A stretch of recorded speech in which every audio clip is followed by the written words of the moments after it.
Una de las consultas más habituales en un despacho de abogados es el tema de los arrendamientos de vivienda habitual. Existe una problemática muy habitual y es el inquilino moroso. ¿Qué podemos hacer para evitarlo? Pues muy bien. Básicamente es tener un buen contrato de arrendamiento y tener la suerte, o tener la exigencia, mejor dicho, la exigencia y la suerte de tener un buen avalista que cumpla, porque pueda cumplir al menos la obligación económica en sustitución del arrendatario. Podremos tener un problema de cobro a corto plazo, pero a largo plazo podremos recuperar esa renta independientemente de poder lanzar al inquilino. Eso, digamos que es un consejo que doy, es que cuando queramos arrendar, tener una garantía evidente de cobro, y esa pasa evidentemente por un aval, o un aval bancario, un avalista personal que sea de su solvencia, o un aval bancario que podáis exigir y aportarlo al contrato de arrendamiento. Sabemos que es difícil, pero bueno, de alguna forma es una exigencia que vosotros tenéis que autovalorar si podéis esperar un determinado tiempo hasta obtener esa garantía o no, y ya está. Otra forma de protegernos es intentar tener un historial de ese arrendatario que está interesado en nuestra vivienda, preguntarle dónde ha estado antes e intentar indagar un poco en esa relación. Desafortunadamente no tenemos un archivo de inquilinos morosos en España y no podemos consultarlo y obtener unos datos que serían muy valiosos en estos casos.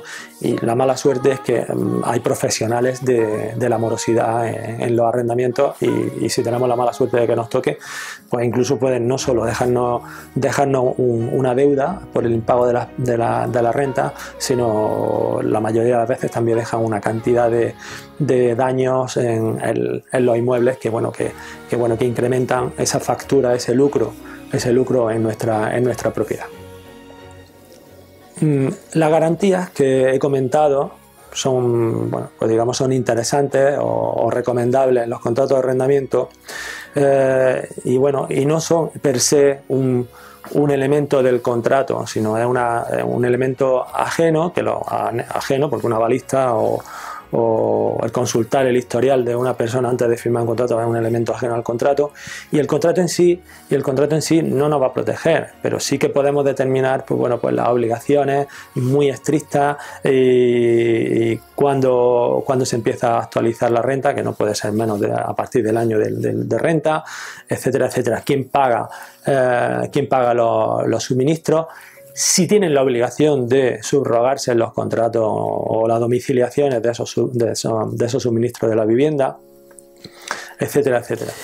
En cuanto detectamos que un arrendatario nos puede empezar o nos falla en el pago de la renta, yo recomiendo que seamos ágiles, tengamos reflejos y dejemos constancia documental de ese impago, requiriéndole por medio fehaciente de esa circunstancia de impago y advirtiéndole de las consecuencias que pueden tener en ella, directamente avisándole en un documento, sea burofax, un requerimiento notarial o incluso en mano, llegar al domicilio y decir: fírmame este documento, en ese documento que diga expresamente que me debes tanto dinero, y si no me lo pagas en el plazo mínimo de 30 días podré interponer la demanda correspondiente. Eso nos dará, una garantía de no enervación, que es una figura procesal que existe por la Ley de Enjuiciamiento Civil desde el año 2001, por la cual el arrendatario puede reactivar el contrato de arrendamiento incluso habiendo sido demandado. Como he dicho, tenemos que tener los reflejos suficientes como para detectar ese impago y no dar pie a que la bola o esa deuda se haga mucho más grande. Directamente requerirlos por ese documento de la deuda que se posee, y si transcurridos esos 30 días no nos ha pagado, interponer la demanda de desahucio por falta de pago, porque habiendo constancia de ese documento recibido por el arrendatario, el desahucio será directo, o sea, en el propio admisión en el juzgado de la demanda de desahucio ya referirán el día de lanzamiento del arrendatario. En caso de que no hayamos hecho esa comunicación al arrendatario, podemos también interponer la demanda de desahucio por falta de pago, pero tenemos que tener en cuenta que se le está dando de esa manera una oportunidad de rehabilitarse en el contrato siempre que pague toda la deuda que exista en ese momento, teniendo 10 días para hacerlo, desde que es notificado por el juzgado de esa demanda de desahucio por falta de pago. Esto se llama enervación. Y lo que pasa es que si el arrendatario vuelve a recaer en el impago, ya sea un mes, 2, yo digo que en el momento que detectemos de nuevo otro impago, que seamos muy ágiles e interpongamos la demanda de desahucio, porque ya no va a tener otra oportunidad. La oportunidad que se le da con la enervación ya la ha perdido, y con lo cual la siguiente demanda que le pongamos al mismo arrendatario ya sí o sí decaerá en un lanzamiento que ya vendrá señalado en la propia admisión de la demanda. Un mecanismo de protección en los contratos de arrendamiento que considero interesante es hacer los contratos de vivienda habitual de 1 año. Como mecanismo de protección para el arrendador, pero ya en el ámbito de cobro, si es necesario introducir en los contratos de arrendamiento el pacto expreso de actualización de los mismos. Si no está recogido, no se puede actualizar la renta. O sea, que tengamos eso en cuenta, a la hora de redactarlo, porque si no, al año tendremos a lo mejor una subida del precio de la vida, del IPC, de X%, y no podremos aplicar esa subida porque no lo tenemos recogido en el contrato. No podremos actualizar la renta a lo que es el valor actualizado del dinero. Otra forma de proteger al arrendador es exigir en ese contrato de arrendamiento un seguro al inquilino, aunque no es muy habitual, un seguro que cubra los daños que se puedan producir en la vivienda. No es habitual, y en ese caso, como no es muy habitual, sí que es conveniente que el arrendador siempre tenga un seguro para cubrir esos daños que se puedan producir.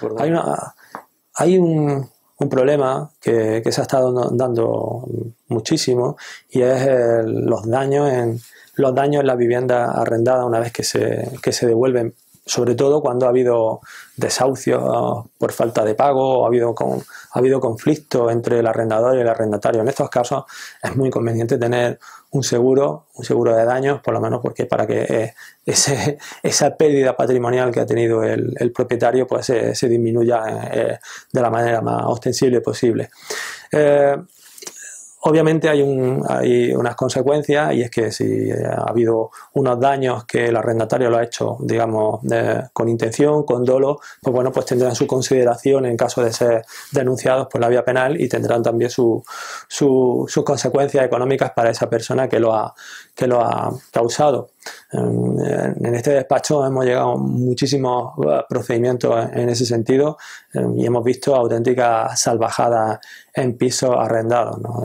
Arrancar toda la instalación eléctrica, llevarse hasta las piedras de mármol de una cocina, los bidés, los lavabos, o sea, cosas que son, vamos, impensables.